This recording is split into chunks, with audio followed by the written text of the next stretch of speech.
online hasn't even come close to people's attitudes to replace print. Print readers are not satisfied with online newspapers as a replacement for print.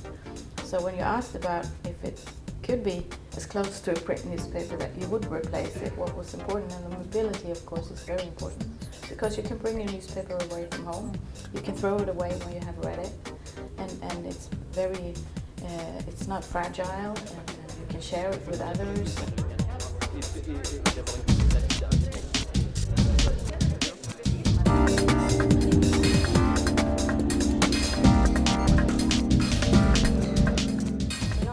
Replace today's newspapers. People love the way they work with those, but digital content has a lot of benefits to offer as well. You know, real-time updated content, opportunities for different kinds of advertising with interaction. The touchscreen here also has a keyboard, so you could be sitting here and filling in your crossword and checking on your spelling, maybe.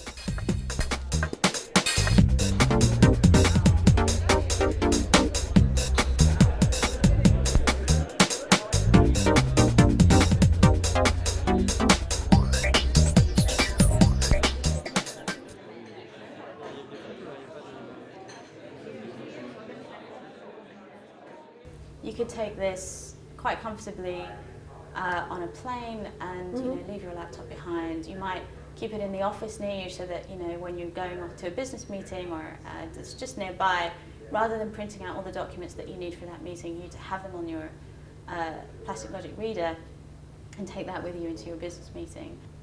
I'm pretty skeptic about it. I don't know why, because personally, I don't want any device more in my pocket or in my bag. So, and the second thing is because I'm coming from a newspaper company, that I'm skeptic about graphics, I'm skeptic about layout, and here what I have seen is that these are still open questions at the market. So, but another aspect that was very interesting was that it has to be breakfast proof.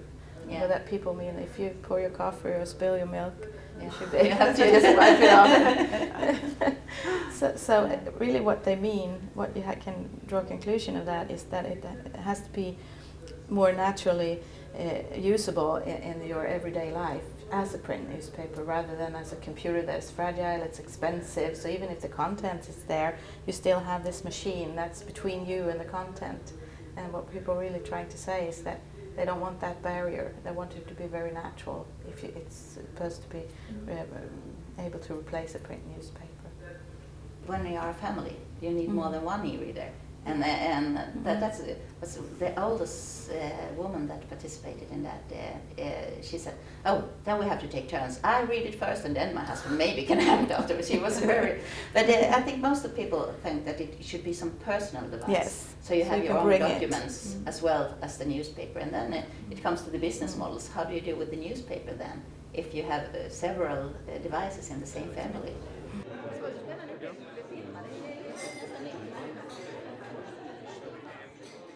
We had a long story published by AFP and one page in Libération. And suddenly it was incredible.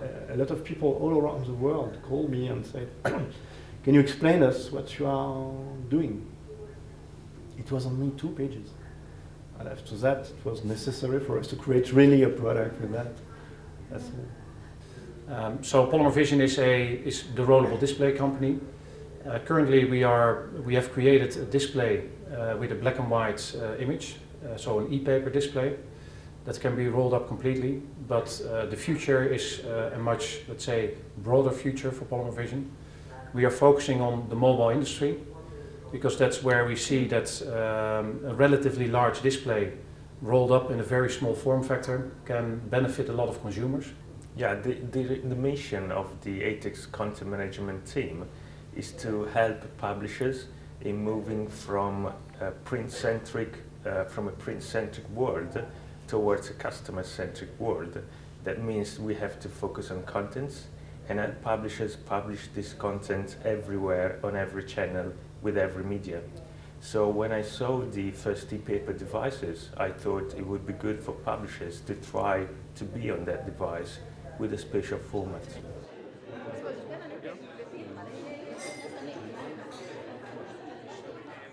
They of course want to be able to buy several newspapers. They won't accept being limited to just having one, and they don't want different devices for each newspaper subscription. So that's one model, and another model is of course to have it totally open, an open platform, and then people would buy their own reader.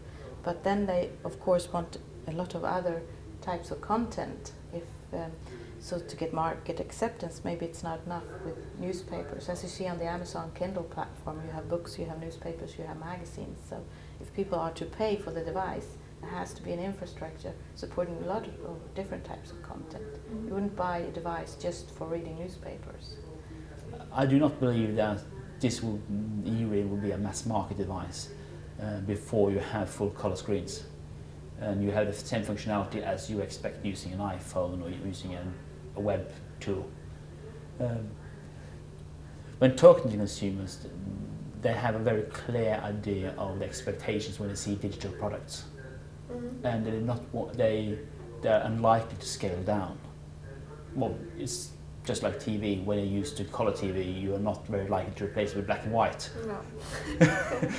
I think it's the same here. They considered that the device and the product was very innovative. So Citroën, for example, absolutely wanted to show to the customers that they are in the innovation, and if they are a partner of Les Echos and e-paper, which is innovative, for them it was fantastic. Clearly, if we want to have advertising from, I don't know, Christian Dior or Yves Saint Laurent, I think it will be necessary to have color, clearly.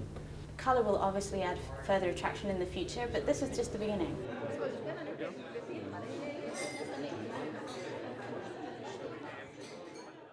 We're looking at something which is more or less a fusion of newspaper and web into one single device. So there are a number of models that we can think of and translate into a revenue stream for the e-reader.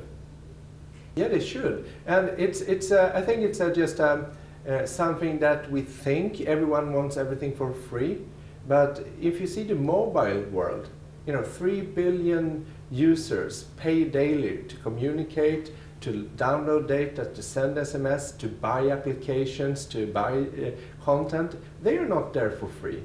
But internet it was launched by universities to freely share that kind of content. So you set the tone, you set the business when you launch a new kind of channel. So with e-readers, I think like Amazon, they've already set the picture, like Sony. You charge for content, just charge for service, and people do pay. Yes, definitely. If this would become a great success or huge success, definitely. But it depends how strong newspaper is right now at this moment. So how strong is the brand, and what is the trust in this brand actually? It's very strange, but last year we made money with that because we have very strong advertising campaign, because it was the beginning of the story.